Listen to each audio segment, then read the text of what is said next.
Video में मैं आपको बताने वाला हूँ कि गॉड किस तरीके से अपनी प्रेजेंस को कंटिन्यूसली रिवील करता है हमारे सामने दुनिया में और हमसे किस तरह से कंटिन्यूसली कम्युनिकेशन कर रहा होता है। ब्रिज है between the material world and the divine world, यानी जो तो इस कॉन्सेप्ट को हमने ब्रीफली एक्सप्लेन किया था अपनी लास्ट वीडियो में। आज हम इसको और डीप डाइव करेंगे इसके अंदर, ताकि हमारे दोस्तों को ज़्यादा बेहतर तौर पे समझ में आए कि गॉड किस तरीके से हमारे करीब है और हमसे कम्युनिकेट करता है। तो अगर आप सिर्फ इस सिंबल को देख लें, जो कि हमारी दुनिया के सबसे विजिबल और सबसे सिग्निफिकेंट सिंबल्स हैं, सन एंड मून। अगर आप इस इमेज को देखें तो आपको क्लियर नज़र आएगा कि अगर सन एक सिंबल है उस गॉड का जो कि लाइट है और जो कि नॉलेज है, और मून भी वही सिंबल है, तो इस तस्वीर में आप देख सकते हैं कि वो नॉलेज नीचे उतर के पानी की रिफ्लेक्शन में हम तक पहुंच रही है। तो एक रास्ता बना हुआ है पानी के ऊपर। हम उस सूरज को छू नहीं सकते, हम उस चांद को छू नहीं सकते, लेकिन वहाँ की नॉलेज लाइट की फॉर्म में हमारे पास कंटिन्यूसली फ़्लो कर रही है। ये एक सबसे बड़ा सिंबल है जो गॉड ने हमें दुनिया में दे रखा है, और इसको हम जब भी देखते हैं तो हमें याद आता है कि गॉड हमारे करीब है। तो हमने लास्ट वीडियो में आपको बताया था कि तकरीबन जितनी भी रिलीजन्स हैं, जितनी भी विजडम ट्रेडिशंस हैं, उसमें जितने भी सिंबल्स हैं वो आपको इस वर्टिकल और हॉरिजॉन्टल डायमेंशन के बारे में नॉलेज, इल्म और डॉक्ट्रिन्स देती हैं। फॉर एग्ज़ाम्पल, हमने आपको बताया था कि जो क्रॉस है का सिंबल है, उसके अंदर एक वर्टिकल स्ट्रोक है, हॉरिजॉन्टल स्ट्रोक है, showing the divine and the human condition.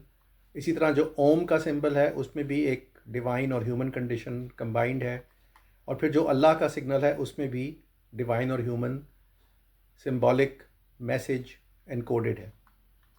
अब हम आगे चल के देखते हैं कि ये सिंबल्स आए कहाँ से। तो हम देखते हैं कि तकरीबन 6000 साल पहले बल्गेरिया के इलाके में क्रॉस की तरह का सिंबल जो है वो हमें मिला है, और इसका मतलब है कि ये नॉलेज, जो क्रॉस की नॉलेज थी, वो तकरीबन 6000 साल पहले बल्गेरिया में भी एग्जिस्ट करती थी।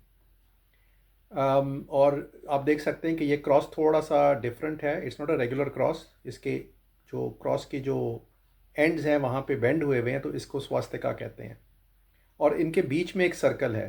तो हमने लास्ट वीडियो में आपको सर्कल के अंदर भी जो डिवाइन मैसेज है उसके बारे में बताया था। लेकिन एक्चुअली जो क्रॉस का सिंबल है वो इससे भी पुराना है। तो अगर आप 13000 BCE में चले जाएं, यानी 15000 साल पहले, तो यूक्रेन के अंदर ही एक क्ले की बर्ड मिली है जिसके ऊपर ये स्वास्तिका एनग्रेव हुआ है, जो आपको तस्वीर के लेफ़्ट साइड पे नज़र आ रहा है। और फिर इंडिया के अंदर 1700 BCE में भी एक बर्ड का सिंबल है जो जरूडा बर्ड है। वो भी सिंबलाइज करती है वर्टिकल डिसेंट, यानी डिवाइन पावर को सिंबलाइज करती है, डिवाइन जर्नी को सिंबलाइज करती है, या यूँ कह ले इंसान की वो डिवाइन जर्नी जो वो वर्टिकल एक्सेस पे जाने की कोशिश करता है। और फिर जुडिया और समारिया का जो कल्चर था किंग सोलोमन का, वहाँ पर भी एक बर्ड का सिंबल मौजूद है, जो हुपो एक बर्ड थी जिसको हुदहुद कहते हैं। वो 970 BCE के अंदर किंग सोलोमन की बर्ड थी, और वो भी शो करती थी कि किंग सोलोमन जो है वो डिवाइन प्लेन पे एग्जिस्ट करते थे। इसके बाद अगर आप 5000 BCE में देखें तो फिर आपको दोबारा स्वास्तिका, यानी वो जो बेंट क्रॉस है, उसके सिंबल्स आपको दोबारा बल्गेरिया में मिलते हैं। और फिर आगे चलें तो अगेन रोमेनिया, यूक्रेन के एरिया में आपको लेफ़्ट साइड पे आप देखें एक वाज मिलता है, यानी इट्स अ कंटेनर जिसके ऊपर भी स्वास्तिका एनग्रेव हुआ है। तो स्वास्तिका का जो मैसेज है, जो डिवाइन सिग्नेचर है, जो डिवाइन मैसेज है कि there is a vertical and a horizontal dimension, वो आपको वहाँ पर मिलती है। और अगर आप राइट साइड पे देखें तो ये बड़ी इंटरेस्टिंग चीज़ है कि जो वैज़ का वैज़ जो कंटेनर है उसका डायरेक्ट जीसस क्राइस्ट से भी ताल्लुक़ है, क्योंकि जो लास्ट सफ़र के अंदर जीसस क्राइस्ट ने जिस कप से वाइन पिया था, उसकी बड़ी सिंबॉलिक सिग्निफिकेंस है, उसकी बड़ी रिलीजियस सिग्निफिकेंस है।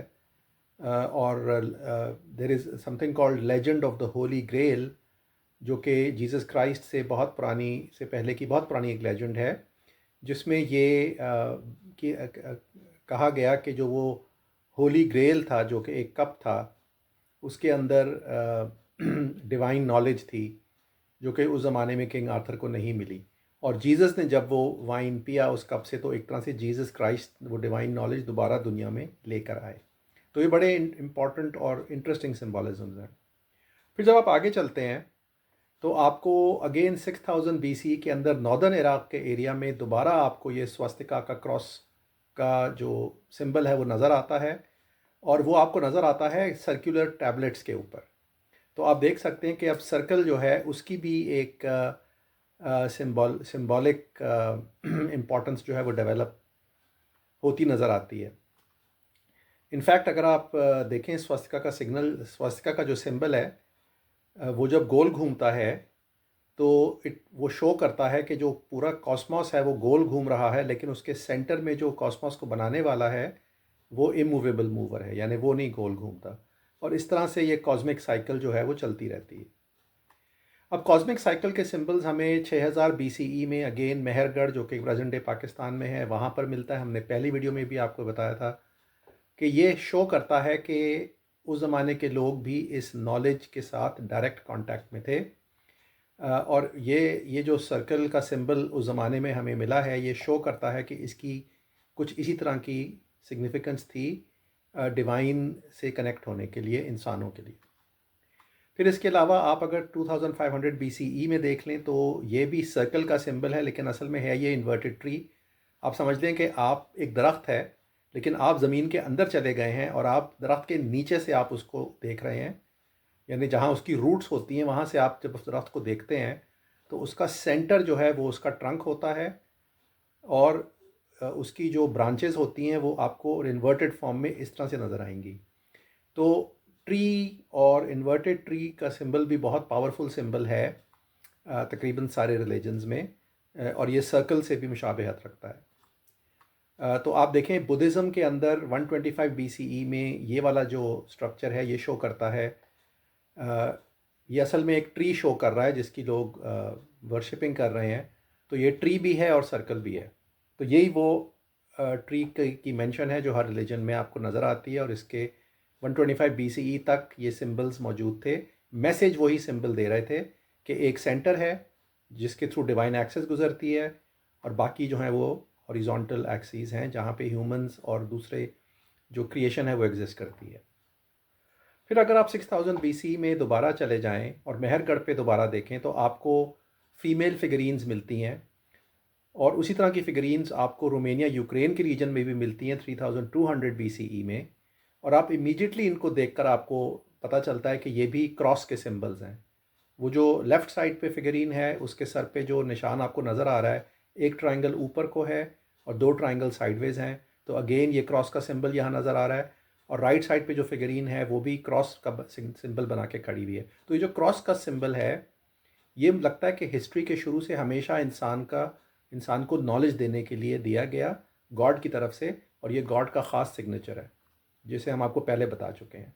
फिर हमने मुंजोदाड़ो में भी क्रॉस के सिंबल्स जो हैं वो डिस्कवर हुए हैं 2600 BC में। फिर अगर आप राइट पे देखें तो 2600 BC के अंदर ही फॉर द फर्स्ट टाइम आपको ऊपर सर्कल का सिंबल मिल रहा है जो कि डिवाइन नॉलेज को रिफ्लेक्ट करता है, और नीचे आपको एक इंसान खड़ा हुआ नज़र आता है जो क्रॉस बना के खड़ा है, अपने हाथ उसके खुले हुए हैं, लेकिन अपने दोनों हाथों से उसने दो जानवरों को पकड़ा हुआ है, और उसके पाँव के नीचे भी एक जानवर है जो कि हाथी है।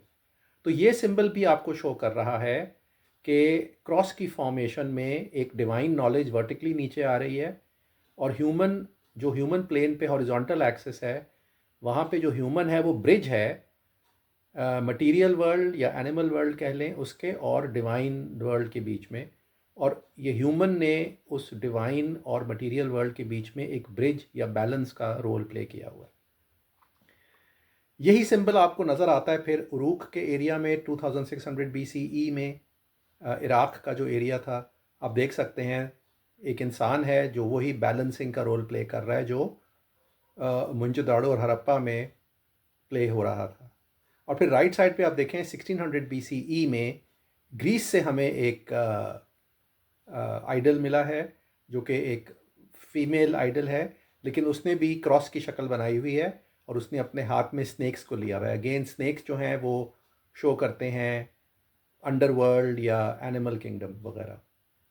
तो आप देखें ये कंटिन्यूसली एक ही मैसेज चला आ रहा है गॉड की तरफ से कि एक हॉरिजॉन्टल डायमेंशन है जिस पर ह्यूमंस और एनिमल्स एग्जिस्ट करते हैं, और एक वर्टिकल डायमेंशन है जिस पर डिवाइन अपनी नॉलेज देता है इंसान को, बल्कि हम कह सकते हैं डिवाइन उस वर्टिकल डायमेंशन पे एग्जिस्ट करता है, और इंसान जो है, ह्यूमन जो है, वो ब्रिज है उस डिवाइन और उस अर्थली किंगडम्स के बीच में, और ब्रिज भी है और बैलेंसर भी है।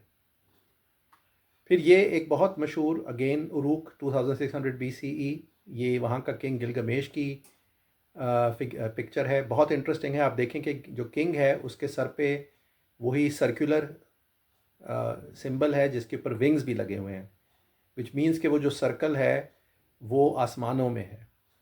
उसको आप वो जो बर्ड हमने देखी थी, गरुड़ा बर्ड या जो हूपो बर्ड है, उससे भी तशबीह दे सकते हैं।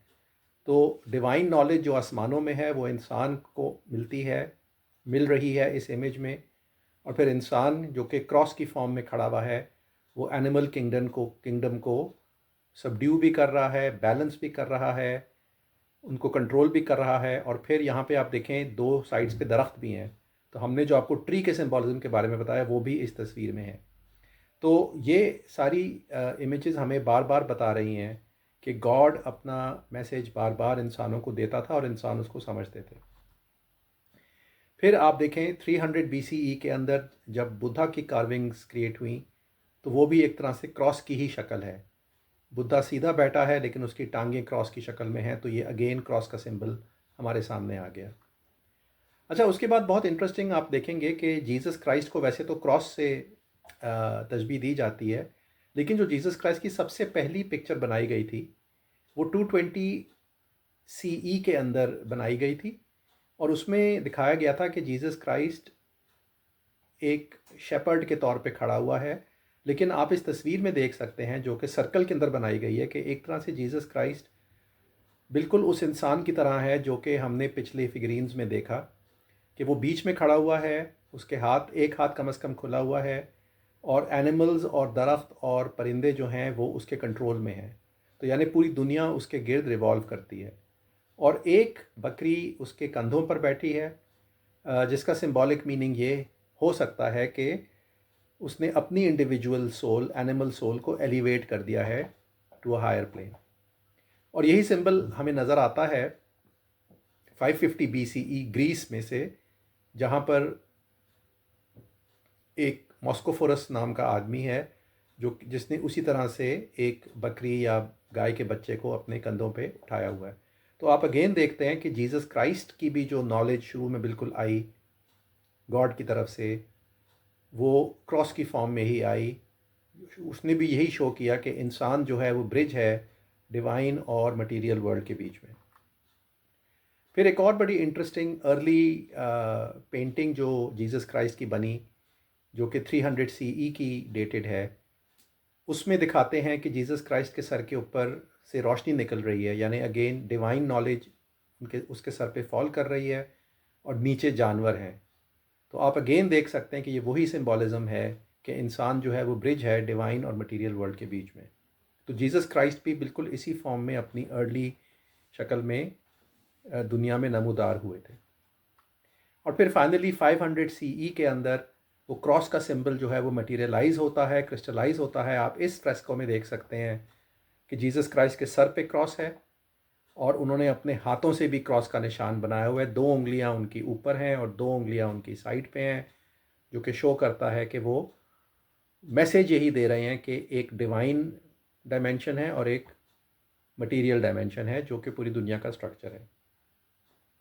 अच्छा, अब अगर आप इन सारी चीज़ों को थोड़ी सी देर के लिए गौर से देखें, हमने 13,000 BCE में जाके देखा स्वस्तिका का निशान है, उसके बाद हम आगे चलते गए स्वस्तिका, क्रॉस, सर्कल, ये कंटिन्यूसली ये गॉड के सिग्नेचर जो हैं वो हमें कंटिन्यूसली मिलते जा रहे हैं। और सो मच सो कि अगर आप बॉटम राइट पे देखें तो जो सबसे रीसेंट मज़हब है जो कि इस्लाम है, उसके सिंबल के अंदर भी आप देखते हैं एक क्यूब है और एक सर्कल है, क्योंकि जब लोग खाना काबा पर जाके नमाज़ पढ़ते हैं तो वो सर्कल बनाते हैं जो नज़र आ रहा है, और जो क्यूब है वो centre of the Islamic world है और उसको अल्लाह का घर भी कहते हैं। और अगेन आप इस तस्वीर को देखकर, जो बॉटम राइट पे खाना काबा की तस्वीर है, इमीडिएटली आपको नज़र आता है कि खाना काबा एक वर्टिकल डायमेंशन की तरह खड़ा हुआ है, और जो लोग वहाँ पर झुके हुए हैं वो हॉरिजॉन्टल डायमेंशन में खाना जाना चाहते हैं कि अब इस डिवाइन वर्टिकल डायमेंशन के अंदर है क्या, वो नॉलेज है क्या। उसको जानने के लिए हम कुछ किताबों का जायज़ा लेते हैं। तो ये नॉलेज पहले ज़मानों में लोगों को ज़रूर मालूम होगी, उसके बाद ये खो गई थी, लेकिन इस्लाम के आने के बाद 13-14 सेंचुरी में जो मॉडर्न ईरा शुरू हो गया था, उसमें फिर कुछ लोग ऐसे आए जिन्होंने इस नॉलेज को रिवाइव किया। तो इब्न अरबी थे, उन्होंने किताब लिखी जिसका इंग्लिश ट्रांसलेशन है द ट्री ऑफ बीइंग। फिर अब्दुल करीम अलजिली ने किताब लिखी यूनिवर्सल मैन। इसके अलावा फिर मॉडर्न 20th सेंचुरी में रेने गुइनॉन और फिट्स ऑफ शॉन ने किताबें लिखी। तो उनको पढ़ने के बाद जब हम देखते हैं तो हमें पता चलता है कि वो जो वर्टिकल डायमेंशन है असल में उसकी 7 लेयर्स हैं। तो अगर आप लेफ़्ट साइड पे तस्वीर देखें जो कि 1000 BCE की तस्वीर है, तो उसके बिल्कुल लेफ़्ट साइड पे जो एक वर्टिकल लाइन बनी हुई है वो अगेन उस वर्टिकल डायमेंशन की अक्कासी कर रही है। ये तस्वीर तो किसी किंग की है या किसी अंडरवर्ल्ड के किंग की है, लेकिन वो जो वर्टिकल स्टाफ या छड़ी पड़ी हुई है लेफ़्ट साइड पे, उस पर आप देख सकते हैं 7 चक्रे बने हुए हैं या 7 रिंग्स बनी हुई हैं। शो करता है कि वो 7 लेयर्स हैं, और बहुत सी रिलीजियस बुक्स में भी इसका जिक्र है कि हेवंस जो हैं वो 7 लेयर्स में हैं। फिर अगर आप बीच में देखें 350 BCE के अंदर जो गंधारा के अंदर बुद्धिस्ट स्टूपाज हैं, वो भी 7 लेयर्स में बनाए गए। यानी ये वो नॉलेज थी, हेवंस का स्ट्रक्चर जो है वो 7 लेयर्स में बना हुआ है। सिमिलरली अगर आप चाइना में चले जाएं तो वहाँ पे भी आपको 7 लेयर्स में बिल्डिंग्स बनी हुई नज़र आती हैं जो कि यही चीज़ शो करती हैं। तो एक्चुअली अगर आप मिडल ईस्ट, इंडिया, पर्शिया और फिर मिडल ईस्ट के जूइश ट्रेडिशंस और इस्लामिक ट्रेडिशंस को देखें, और फिर इंडियन ट्रेडिशंस में जो नॉलेज डेवलप की गई, उसमें यही बताया गया कि वो जो 7 हेवंस की लेयर्स हैं वो इंसान के अंदर भी मौजूद हैं, और वो 7 हेवन जो हैं उनके उन लेयर्स के नाम हर ट्रेडिशन में रखे गए जो आपको स्क्रीन पे नज़र आ रहे हैं। और सिमिलरली 7 अर्थ्स भी हैं, लेकिन हम उसकी डिटेल में अभी नहीं जाते। अब सबसे रीसेंट जो इसके अंदर नॉलेज हमारे पास आई वो इस्लामिक स्कॉलर्स की नॉलेज है, जिसमें वो कहते हैं कि जो 7 हेवंस हैं उसमें सबसे ऊपर गॉड की अनक्वालिफाइड या नॉन क्वालिफाइड या नॉन डिटर्मिन्ड एग्जिस्टेंस है जिसको कोई जान नहीं सकता। उसके नीचे दूसरी लेयर है जिसको कहते हैं डिवाइन सॉलिट्यूड, जहाँ पर गॉड के एसेंस और एट्रीब्यूट्स एग्जिस्ट करते हैं लेकिन वो नॉन डिफरेंशिएटेड हैं, यानी वो क्लियरली विजिबल नहीं होते इंसानों को। इनफैक्ट पहले 5 लेयर्स नज़र नहीं आती इंसानों को, और ये आलमुल गैब है। फिर उसके बाद डिवाइन यूनिकनेस है, फिर वर्ल्ड ऑफ स्पिरिट्स है, फिर वर्ल्ड ऑफ सिमिलिट्यूड है, और फाइनली वर्ल्ड ऑफ बॉडीज़ है। ये इंसान को नज़र आता है, जो आसमान है, आसमान पे प्लैनेट्स हैं, वो वर्ल्ड ऑफ बॉडीज़ है। वो सिर्फ हमारा second layer of the heavens है। और फिर फाइनली मैन, जो हम खुद हैं इंसान, हम खुद आखिरी लेयर हैं मैनिफेस्टेड स्टेट की। अगर आप योगा की ट्रेडिशन देख लें जो इंडिया से निकली, तो उसमें बेसिकली कहा यह जाता है कि इंसान का काम है कि वो इन 7 लेयर्स को जो उसके अंदर एग्जिस्ट करती हैं उनको वो ओवरकम करे, अपनी मटेरियल पोजेशंस को वो सबड्यू करे, और जब वो मटेरियल इंस्टिंक्ट्स को सबड्यू करेगा तो वो फिर एक एनलाइटनमेंट की स्टेज पे पहुंचेगा बाय क्रॉसिंग दो 7 हेवंस। तो ये वो कॉन्सेप्ट्स हैं जो हमें बताते हैं कि हमारा असल में दुनिया में मकसद क्या है। दुनिया में आने का मकसद ये है कि हम अपनी एनलाइटनमेंट को अचीव करें बाय सबडूइंग आर मटेरियल इंस्टिंक्ट्स। और ये सारे जो रिलीजियस प्रैक्टिसेस और रिचुअल्स होते हैं उनका मकसद भी यही होता है। अब हम थोड़ा सा देख लेते हैं कि ये जो हमने आपसे जिक्र किया था खाना काबा का, ये आप देखें, there is a vertical dimension जो कि खाना काबा खड़ा हुआ है, और फिर there is a horizontal dimension जो कि इंसान उसके सामने सजदा कर रहे हैं। लेकिन इसके अंदर डीप जाते हैं। देखें, जो खाना काबा का शेप है वो एक क्यूब है। क्यूब को हेक्साहीड्रन कहते हैं ज्योमेट्री में। और ये सबसे ज़्यादा रेजिस्टेंट होता है टू स्ट्रेस, क्योंकि ये बड़ा स्टेबल 3 डायमेंशनल स्ट्रक्चर होता है। इसका सिर्फ एक ही सब्स्टिट्यूट होता है जिसको कहते हैं ऑक्टाहीड्रन। तो ऑक्टाहीड्रन और हेक्साहीड्रन ज्योमेट्रिकली तो डिफरेंट लगते हैं, लेकिन टोपोलॉजिकली दोनों सिमिलर हैं, क्योंकि दोनों इक्वली रेजिस्टेंट हैं टू स्ट्रेस इन 3 डायमेंशंस। और ये दोनों जो हैं वो बिल्कुल टोपोलॉजिकली सिमिलर हैं टू द स्फीयर। तो ज्योमेट्रिक टर्म्स में जो ज्योमेट्रिशंस होते हैं वो क्यूब, ऑक्टाहीड्रन और स्फीयर, इन तीनों को एक ही शेप समझते हैं टोपोलॉजिकली स्पीकिंग, क्योंकि प्रॉपर्टीज़ इनकी सेम है। ये तीनों बहुत स्टेबल और रेजिस्टेंस फ्री स्ट्रक्चर्स होते हैं। तो अब्दुल करीम अल जिली ने जो थ्योरी बनाई, उसने कहा कि चूंकि ये तीनों स्ट्रक्चर्स ज्योमेट्रिकली सेम हैं, तो आप इन तीनों को फ्यूज़ कर दें, तो असल में जो इस्लाम का यूनिवर्सल स्ट्रक्चर है वो एक क्यूब है जिसके अंदर एक ऑक्टाहीड्रन है और उसके ऊपर एक स्फीयर है। तो ये एक कंप्लीट स्ट्रक्चर है with complete knowledge and complete stability, और ये डिपिक्ट करता है कि क्यों इस्लाम जो है वो आखिरी डिवाइन रेवलेशन है जो गॉड ने दुनिया पर भेजी है। ये ज्योमेट्रिक स्ट्रक्चर इस बात की का प्रूफ है कि इस्लाम फाइनल डिवाइन रेवलेशन है।